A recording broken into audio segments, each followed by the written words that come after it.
आप देख रहे हैं वृंदावन लाइव टीवी में पत्रकार तरुण कुमार शर्मा। अभी की ब्रेकिंग न्यूज पर चर्चा करते हैं। अभी की जो बड़ी ब्रेकिंग न्यूज आ रही है, वो आ रही है नगर उद्योग व्यापार प्रतिनिधि मंडल ने 8 सूत्रीय मांगों को लेकर वित्त मंत्री निर्मला सीतारमण को एक पत्र लिखा है। बार बार व्यापार प्रतिनिधि मंडल के द्वारा ये शिकायतें सामने आ रही हैं कि इनकम टैक्स के अधिकारियों के द्वारा बेवजह उन्हें नोटिस भेजकर बेवजह की कार्यवाही कर व्यापारियों को परेशान करने की कोशिश की जा रही है। व्यापारियों से अवैध वसूली करने की कोशिश की जा रही है। इस परेशानी को लेकर नगर उद्योग व्यापार प्रतिनिधि मंडल ने एक मोर्चे का ऐलान किया है और साथ ही वित्त मंत्री निर्मला सीतारमण को एक 8 सूत्रीय मांग पत्र भी भेजा है।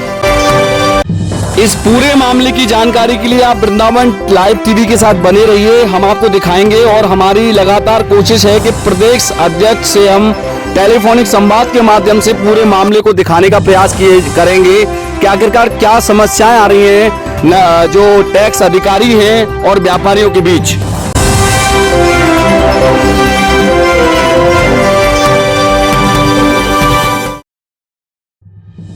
तो नमस्कार दर्शकों, आप देख रहे हैं ये व्यापारी मंडल की एक विशेष रिपोर्ट है, जहां की एक पत्र माननीय श्री निर्मला सीतारमण जी वित्त मंत्री जी को नगर उद्योग व्यापार प्रतिनिधि मंडल ने भेजा है। और अब हमारे साथ टेलीफोन लाइन पर जुड़ रहे हैं प्रदेश अध्यक्ष जी। प्रदेश अध्यक्ष जी, क्या आपको मेरी आवाज सुनाई दे रही है? जी हाँ जी, नमस्कार। राधे राधे। अच्छा, मैं ये जानना चाह रहा हूँ, ये जो 8 पॉइंटों पे जो पत्र भेजा गया है, तो जन सामान्य तक थोड़ा सा डिटेल में आज इस पे जानकारी समझना चाहेंगे। ये पहली जो मांग है आपकी, तो इसके बारे में तो थोड़ा सा बताइए। देखिए, ये जो जीएसटी जब से लगा है जी, जीएसटी लगने के बाद जो विभाग के अधिकारी हैं तरी तरह से व्यापारी का उत्पीड़न करने का प्रयास कर रहे हैं जी। सरकार की मंशा ये है कि सहूलियत से व्यापार चले और कर जमा हो। व्यापारी ने सरकार का सहयोग देते हुए 2.5 लाख करोड़ रुपए हर महीने टैक्स देने का काम किया है, जो भारतवर्ष में नहीं दुनिया में एक रिकॉर्ड है कि इतना डायरेक्ट टैक्स वसूल होना सोचों से और कल्पनाओं से परे था। मगर ये प्रदेश का है या हमारे पूरे भारत का है? भारत का जी जी जी जी। ये सोच से और उससे परे था जी। उस टाइम जीएसटी लगाया गया था, उस टाइम सरकार का टारगेट 1 लाख करोड़ रुपए का था। और सरकार के जो उस टाइम के मंत्री थे, वित्त मंत्री अरुण जेटली साहब, उन्होंने कहा था कि जब जीएसटी 1 लाख करोड़ के पार कर जाएगा, जब हम करों में रियायत देने का काम शुरू करेंगे। परंतु आज 2.5 लाख करोड़ रुपए हर महीने जीएसटी इकट्ठा होने के बाद भी सरकार का काम टैक्स की दरें बढ़ाने का, स्लैब बढ़ाने का चल रहा है और अधिकारियों का काम भिन्न तरीके से व्यापारी का उत्पीड़न करने का काम कर रहा है।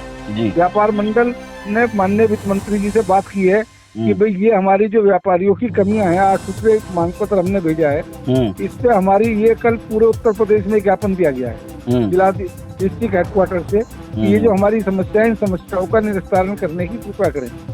ये हमने उन्हें सूचना भेजी है।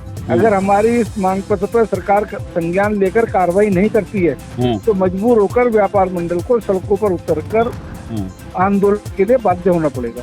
जी, बहुत अच्छी बात बताई आपने कि 1 लाख करोड़ मंथली टारगेट को व्यापारियों ने अपनी पूरी निष्ठा ईमानदारी के साथ 2.5 लाख करोड़ तक ले गया, उसके बाद भी उत्पीड़न किया जा रहा है। लेकिन मैं ये जानना चाह रहा हूँ, ये जो एक सिलसिलेवार तरीके से जानकारी लेते हैं, ये जो आपने पॉइंट नंबर 1 में लिखा है कि B2 और BC, इसको दोबारा, ये इसमें HNSE क्या होता है, थोड़ा सा जन सामान्य के लिए जानना चाह रहे हैं।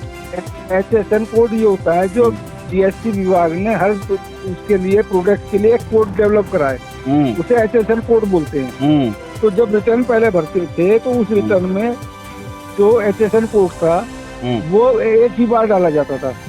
अब वो ये क्या कर रहे हैं कि इन्होंने इसे 2 जगह बांट दिया है, B2C और B2B। B2B का मतलब ये है कि जो दुकानदार को बेचने के लिए माल भेजा जाता है वो, और जो ग्राहक खरीदता है वो।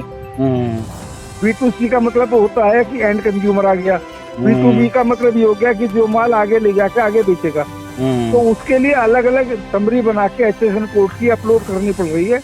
इससे व्यापारियों का काम बहुत ज्यादा बढ़ गया है। अच्छा। और उसे सारे को छांटना, अलग अलग लिस्ट बनाना, अलग अलग अपलोड करना, पता चलता है कि अकाउंटेंट 4-4 दिन में नहीं अपलोड कर पा रहा। अच्छा। तो इससे एक टेक्निकली एक प्रॉब्लम आ रही है, समस्या आ गई है।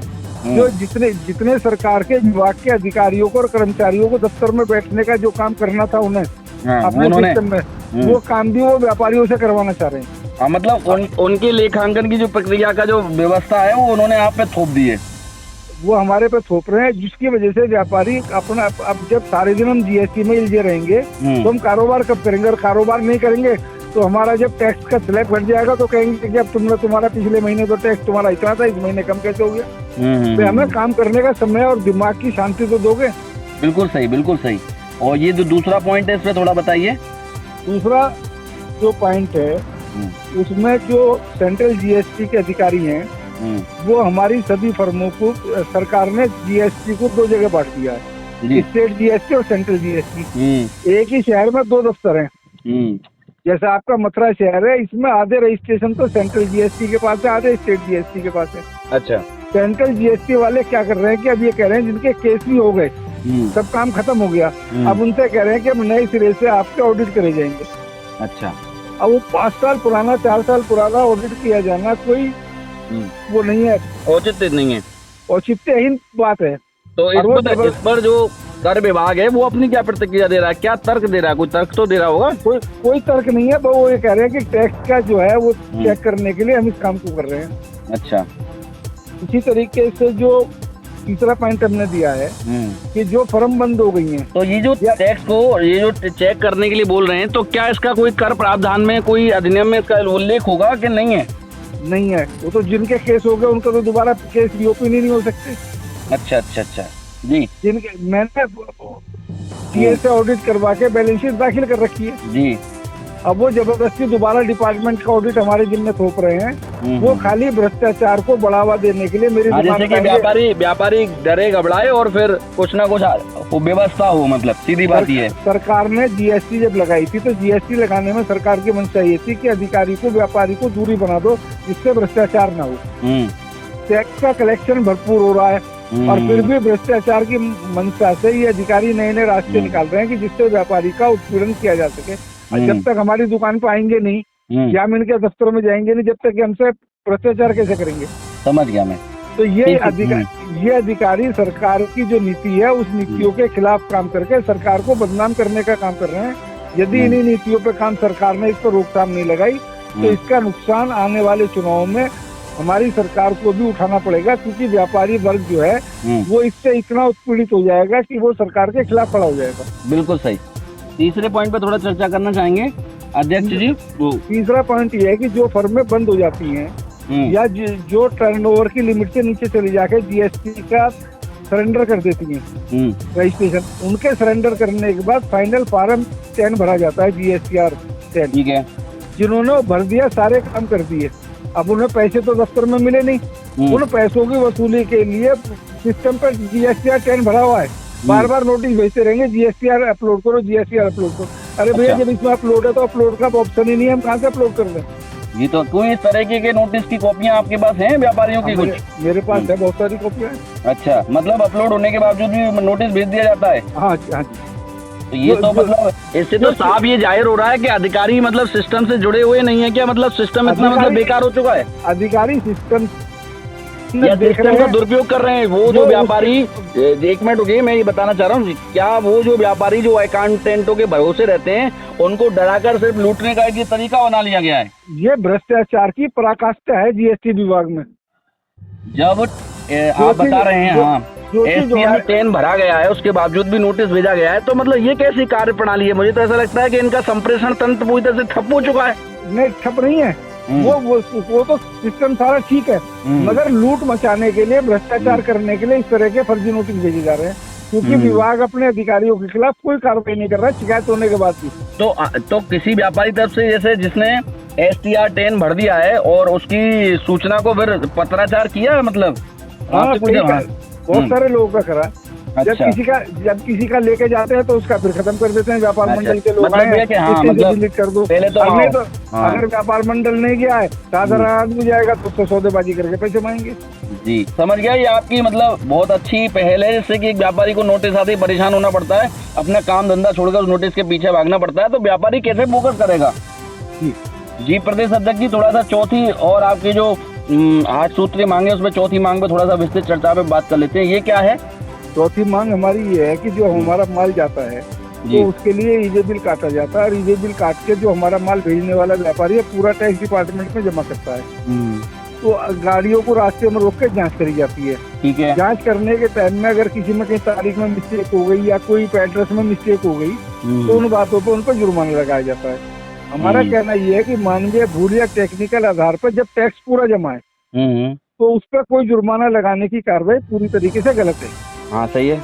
फिर आपका मतलब तो टैक्स लेने से और टैक्स हमने पूरा जमा कर दिया, फिर छोटी छोटी टेक्निकल कमियों को जबरदस्ती निकालते हैं। जहाँ है भी नहीं वहाँ जबरदस्ती कमी बताते हैं, या तो उन्हें 10-5 हजार रुपए गाड़ी पर रिश्वत के दो, और नहीं तो गाड़ी से नहीं, आप जो कह रहे हैं छोटी छोटी कमियां, थोड़ा सा 1-2 पॉइंट पर प्रकाश डालिए। जैसे तारीख डाली है, तारीख में जरा सा के ओवर राइटिंग हो गई। अच्छा। या कहीं के एड्रेस में किसी के में 156/3 है, वो बटा 3 लिखना भूल गया, 156 लिख दिया। अच्छा। तो वो कोई भी एड्रेस, जैसे मेरी फर्म है मॉडर्न डेयरी के नाम से, रजिस्ट्रेशन में MODERN लिखा हुआ है, कोई स्पेलिंग में अकाउंटेंट से गलती हो गई डालते समय, तो इन बातों पर भी पकड़ के उससे कहेंगे कि जुर्माना जमा करो। नहीं तो ये जो कानून के तहत जो जुर्माना करते हैं, क्या उसमें इस नियम का वर्णन तो होगा ना इनके अधिनियम एक्ट में? नहीं, उसकी कोई व्यवस्था नहीं है। जब टैक्स पूरा जमा है तो फिर कोई जुर्माना नहीं लगाया जाता। और इसका एक दूसरा नुकसान और होता है कि व्यापारी से जुर्माना जमा करवाया गया और व्यापारी जब अपील में जाता है तो जुर्माना छूट जाता है। अच्छा। तो सरकार का समय और राजस्व का भी नुकसान हो रहा है और व्यापारी का भी अरेंजमेंट हो रहा है। जी जी जी, बिल्कुल सही। तो इसमें दोनों चीजों की दिक्कत हो रही है। तो इसलिए हमने मांग करी है कि जो तकनीकी कमी है या मानवीय भूल है उनके आधार पर गाड़ी को रोक के जुर्माना ना लगाया जाए।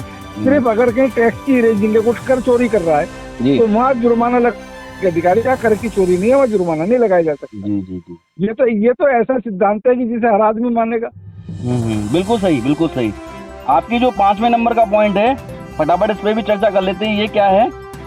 जीएसटी अधिनियम में 40 लाख तक के टर्नओवर वाले व्यापारी को जीएसटी के रजिस्ट्रेशन से छूट दी गई है। जी जी। विभाग के अधिकारी बाजारों में जा रहे हैं और ये कहते हैं कि हमें ऊपर से टारगेट दिया गया, इसलिए आपको रजिस्ट्रेशन लेना पड़ेगा। हमारा कहना ये है कि जब मेरे टर्नओवर 40 लाख रुपए नहीं है तो मैं उसके रजिस्ट्रेशन करने के लिए आप मुझे बाध्य नहीं कर सकते। नहीं तो टारगेट दिया गया है, कोई लिखित टारगेट है या वैसे ओरली बस इस तरीके? सब बस जवानी चल रहा है। ये तो गलत तरीके की बात है। एक मतलब कर संबंधित अधिकारी इतना जिम्मेदार, उतना शिक्षित होता है, वो इस तरीके की बात टारगेट कोई मतलब मार्केटिंग कमीशन चल रहा है क्या? मैं समझ नहीं पा रहा हूँ चीज को देखकर। इस तरीके की बातें आप जो बता रहे हैं, कहीं ना कहीं इनकी स्पाई कैमरा से यदि कोई 1-2 वीडियो बन गई तो उनको सस्पेंड होना पड़ेगा, मुझे तो ऐसा लग रहा है। अभी कई अधिकारी जेल गए ना, कि एक जगह कहीं वो पकड़े गए थे तो कई अधिकारी जीएसटी के जेल गए। असल में व्यापारी क्या करता है, व्यापारी अपने काम में इतना उलझा रहता है कि वो इस तरह की लड़ाई लड़ने से डरता है। जी जी। इसलिए व्यापार मंडल ने कदम उठाया है कि हम व्यापारी की लड़ाई को हम लड़ेंगे। नहीं, बिल्कुल सही कदम उठाया, क्योंकि व्यापारी यदि इन सब झगड़ों में पड़ जाएगा तो बेचारा व्यापार कहाँ करेगा। ऐसा कई बार देखा जाता है, चाहे अपराध की व्यवस्था हो या इस तरीके की कानूनी दाव पेच हो, तो अब कहीं ना कहीं व्यापारी ही चाहता है कि भाई जो जा रहा है कुछ दे लेके इसको खत्म करो यार, इससे कौन झगड़ा करेगा।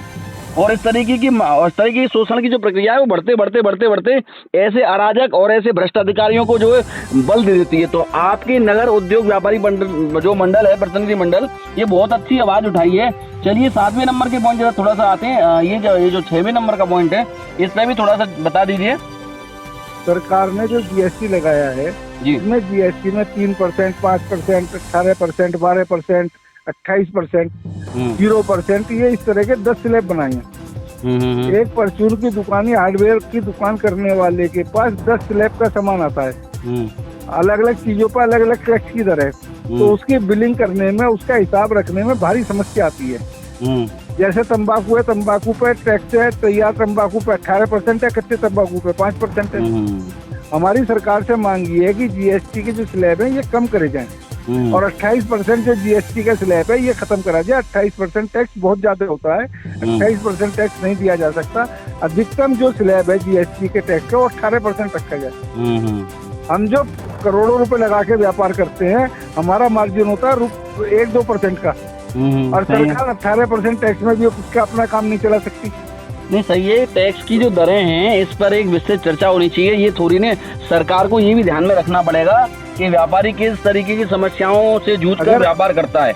अगर टैक्स का प्रणाली सरल होगी और टैक्स की दरें कम होंगी तो टैक्स की चोरी कम होगी, और अगर टैक्स की दरें बहुत ज्यादा होंगी तो टैक्स की चोरी की संभावना बढ़ती मतलब इनडायरेक्टली आप उसे अपराध करने के लिए मजबूर कर रहे हैं। जब उसकी बचत ही इतनी नहीं हो पा रही, जब वो अपनी व्यवस्थाओं को मैनेज ही नहीं कर पाएगा, तो वो इतनी दरें कैसे देगा जी। और ये आपका 7वां और जो पॉइंट है, थोड़ा सा ऐसे और बता दीजिए। 7वां पॉइंट हमारा ये है कि ये इन्होंने एक डिपार्टमेंट बनाया है SIB वाले जाते हैं सर्वे और छापे के लिए बाजार में जाते हैं, और जब वो बाजार में सर्वे और छापे के लिए जाते हैं तो उसके बाद उस व्यापारी का जांच करते हैं, तो उससे कहते हैं कि तुम 10 लाख 5 लाख 20 लाख 50 लाख 2 लाख रुपए अभी जमा करो टैक्स में। अच्छा। जबकि हाई कोर्ट और सुप्रीम कोर्ट ने भी इस मामले में आदेश जारी करे हैं, जो भारत की सर्वोच्च न्यायालय है उसकी आदेश है कि जांच के समय कोई टैक्स व्यापारी से नहीं जमा करवाना चाहिए। मैं उन ऑर्डरों की कॉपी सबकी इकट्ठी करके और जिन व्यापारियों से पैसे जमा करवा रहे हैं, इस सारे काम को इकट्ठा करके सुप्रीम कोर्ट में इनके खिलाफ मानहानि का मुकदमा दायर करने जा रहा हूँ। अरे वाह, बहुत अच्छा कदम है तो आपके द्वारा इस तरीके से मतलब माननीय उच्चतम न्यायालय के आदेशों की भी अवहेलना की जा रही है। अब व्यापारी का उत्पीड़न करने के लिए या तो जो पैसे वो मांग रहे हैं उतने पैसे उन्हें रिश्वत के दो, और या जो नहीं तो उनका इतने रुपए जमा कर दो।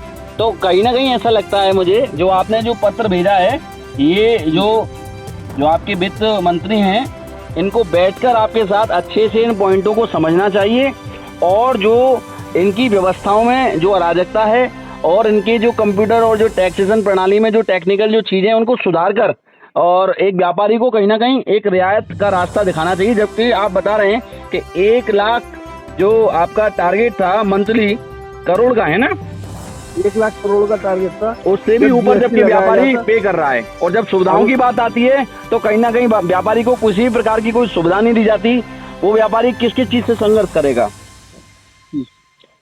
और एक इन्होंने नया काम शुरू करा है कि जब भी कुछ भी बात होगी तुरंत एक नोटिस भेज देंगे कार्यालय में, हो कोई नोटिस व्यापारियों के पास आ रहे हैं, आप कार्यालय में आके स्पष्टीकरण कीजिए। तो हमने 8वें पॉइंट जो अंतिम पॉइंट है, हमने वो में ये कहा है कि GST में नोटिस भेजकर व्यापारी को बगैर किसी विशेष कारण के कार्यालय में नहीं बुलाया जाना चाहिए जी। तो इस पर हमने इनसे मांग करी है, और इस मांग का हमने जो ज्ञापन भेजा, मुझे विश्वास है कि आदरणीय वित्त मंत्री जी हमारे मांग पत्र को संज्ञान में लेंगी, और संज्ञान में लेने के बाद व्यापारियों को राहत देने का काम करेंगे। यदि इसमें कोई कार्रवाई सरकार के द्वारा नहीं की जाती है तो पूरे उत्तर प्रदेश में एक सशक्त आंदोलन चलाकर और इन व्यापारियों का डेरा डालो आंदोलन किया जाएगा। जहाँ गाड़ी रोकी जाएंगी वहाँ व्यापार मंडल का हम लोगों ने एक व्यापारी सेना का गठन कर रहे हैं, वो व्यापारी सेना जाकर उनका घेराव करेगी। जहाँ नोटिस भेजे जाएंगे, जहाँ भी व्यापारी का उत्पीड़न GST डिपार्टमेंट करेगा, व्यापार मंडल के पदाधिकारी दौड़कर उसे अधिकारी को सबक सिखाने का काम करेगा। बहुत बहुत बढ़िया। ये हमारे साथ और कुछ कहना चाहेंगे व्यापारियों से? मैं सिर्फ व्यापारियों से एक ही संदेश देना चाहता हूँ कि हिंदुस्तान का व्यापारी बहुत शानदार तरीके से अपने कार्य को करके देश की सेवा करने का काम कर रहा है। वितरण प्रणाली की दूरी बनकर जिस तरीके से हम अपना काम कर रहे हैं, हमें अपने व्यापारियों होने पर गर्व करना चाहिए, और सरकार के किसी भी भ्रष्ट अधिकारी के उत्पीड़न के लिए व्यापार मंडल का सहयोग लेकर उसे सबक सिखाने का काम करना चाहिए। हमें किसी के दबाव में नहीं आना चाहिए। जी हाँ, बिल्कुल आपने सही बात कही। कहीं ना कहीं जो देश के नागरिक हैं उन्हें भी इस तरीके के भ्रष्ट अधिकारियों के खिलाफ व्यापार मंडल के साथ खड़ा रहना चाहिए, और जो हमारा चौथा स्तंभ है लोकतंत्र का, मीडिया, उसको भी आपके साथ मजबूती से खड़ा रहना चाहिए, क्योंकि व्यापार एक ऐसी रीढ़ की हड्डी है देश की, लोकतंत्र की, किसी भी राष्ट्र की, क्योंकि जब तक व्यापारी सुखी नहीं, मुझे नहीं लगता कि किसी भी वर्ग का कल्याण होना संभव है। अभी हम एक आंदोलन चला रहे हैं, पोस्ट कार्ड लिखो जी। उस पोस्ट कार्ड लिखो आंदोलन को हम प्रधानमंत्री जी को भेजेंगे, और प्रधानमंत्री जी से मांग करेंगे कि जिस तरीके से स्नातक और शिक्षक MLC कॉन्स्टिट्यूएंसी बनाई गई है पूरे उत्तर प्रदेश में, इसी तरीके से पूरे उत्तर प्रदेश में हर कमिश्नरी से एक व्यापारी कॉन्स्टिट्यूएंसी बनाकर उसका MLC बनाकर राज्यसभा में और विधान परिषद में भेजने का काम सरकार करे। आप ये बताइए, ये व्यापारियों की हित की जो लड़ाई है, आप कितने समय से इसमें हैं? ये मैं सन 1978 से व्यापार मंडल में जुड़ा था। अच्छा, सन 1978 से आप इस समाज सेवा को कर रहे हैं एक तरीके से। जी भाई, बहुत बहुत धन्यवाद हमारे चैनल के साथ जुड़ने के लिए। ये आपने सुना, पूरे विस्तृत चर्चा की है हमने उद्योग व्यापार प्रतिनिधि मंडल के प्रदेश अध्यक्ष जी से, और लगातार आपको इस तरीके की जो व्यापारियों की जो शोषण की जो खबरें हैं और इनको लेकर जो भ्रष्ट अधिकारियों के लिए जो प्रयास किए जाते हैं, वो खबरें दिखाते रहेंगे। बने रहिए हमारे इस खास प्रोग्राम पर। जहां की आप देख रहे हैं व्यापारियों के शोषण की एक दास्तां पर ये जो 14 सूत्रीय मांग पत्र जो भेजा है।